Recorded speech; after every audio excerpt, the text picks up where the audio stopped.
Hello everybody, today I am going to teach you how to make an adorable polymer clay charm necklace. Now I've seen these trending all over TikTok, I've seen YouTube videos, and I want to put my horse in the race and make one myself. I love polymer clay charms. I've been making them since I was really young, and this just seems like the perfect thing to make. I'm very excited, and let's get going. First, you're going to need a workspace. I'm going to be working on this Craftsmart glass tile. You're also going to need cutting tools. So these are some blades you can use for cutting. I also like this cutting tool, and an X-Acto knife is very useful. And then for rolling out your clay, you're gonna want either like a marker or a rolling pin or something of that sort. These blending tools are super useful as well. And balling tools, depending on the design you're doing, you probably won't need these, but if you're doing a specific design, they might be helpful. I also find needle tools super helpful. Next, these are not necessary, but you can use cookie cutters, well, clay cutters if you want, and also little stamps can be fun. Silicone molds can also be useful too, but you definitely don't need any of these things.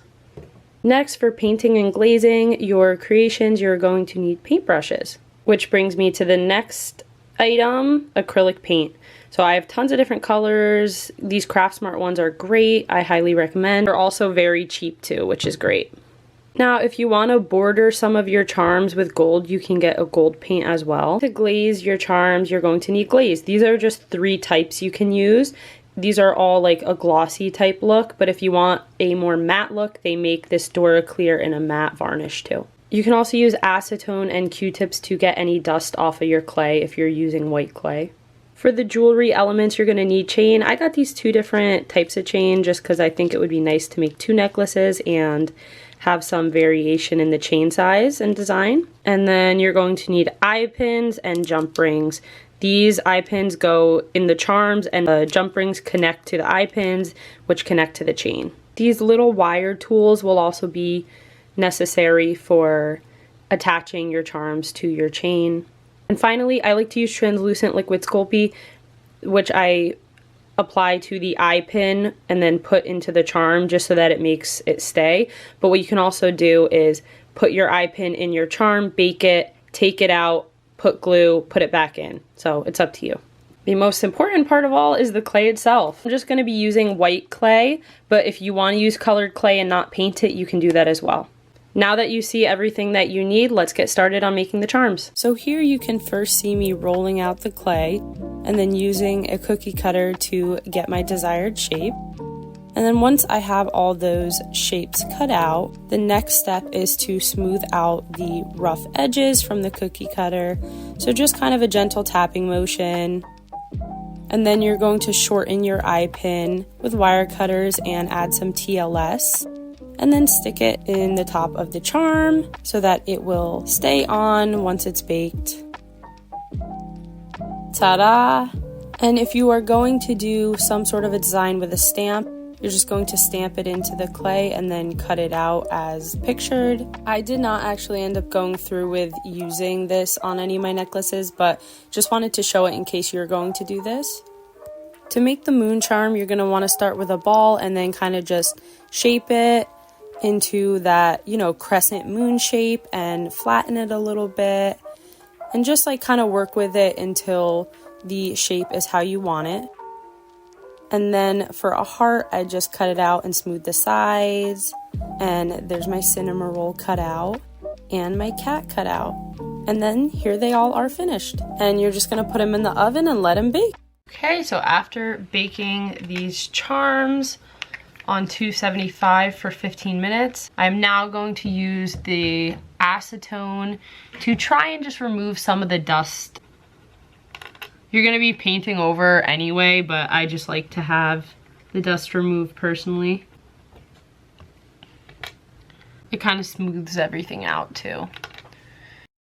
I would just make sure to apply more than 1 coat of acrylic paint because I noticed that 1 coat just doesn't cut it.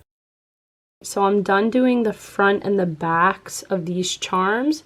So now I'm going to start painting the details on them. For painting the small details, as you can see, I really utilized fine paint brushes.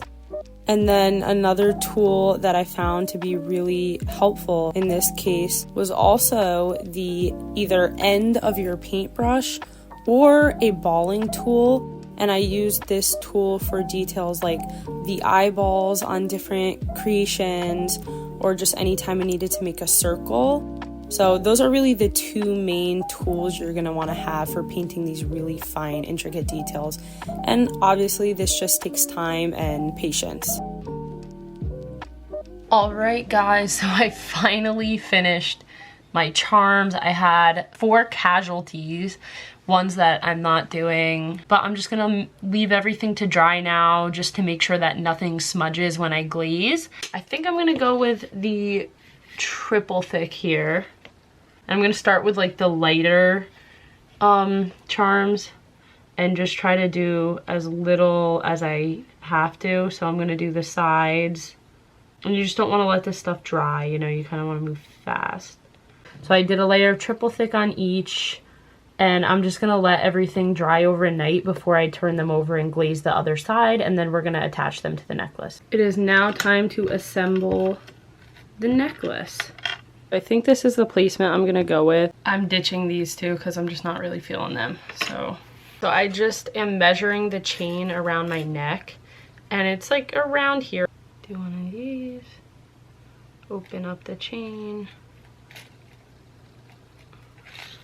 I have enough to do 2 necklaces with this chain, so I'm almost wondering if I should just stick to this and return the other. Now that I have the desired length of my chain, I'm going to attach the closures to it.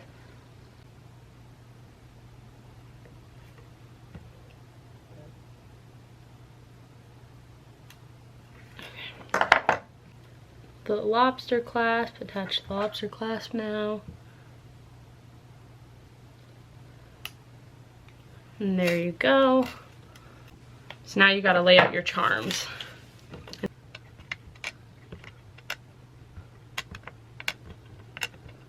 Get out your jump rings. I'm going to go for the small size, personally, I think. I'm gonna do them like 3 with 2 full lengths in between. You definitely have to have these pliers, jewelry pliers for this, because it's just too, it would be way too hard to do without them.